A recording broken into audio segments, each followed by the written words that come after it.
कोरडवाहू शेती म्हणजे एक प्रकारचा जुगार आहे, बरोबर आहे का? मान्य आहे? म्हणजे आपण जुगार का म्हणतोय?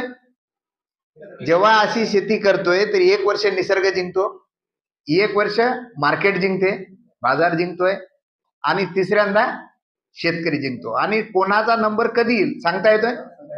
मगाच्या मर्यादा होत्या, हा काय? हा प्रॉब्लेम आहे. मी आता जो विषय मांडणार आहे, विशेषतः तुम्हाला गावामध्ये घेऊन जायचं आहे, म्हणजे लोक पेटली पाहिजे. सर्वांना नमस्कार. नानाजी देशमुख कृषी संजीवनी प्रकल्प टप्पा 2 या अंतर्गत तुमच्या गावाची निवड झाली, आणि मी म्हणतोय तुम्ही खूप नशीबवान सरपंच आहात. कारण अनेक सरपंच आमदार महोदय, खासदार महोदय, मंत्री महोदय यांच्या माध्यमातून आपलं गाव आलं पाहिजे यासाठी प्रयत्न करतात, आणि तुमचं गाव मात्र आलेलं आहे. आणि आता तुम्हाला संधी आहे खूप मोठी पुढे जाण्याची.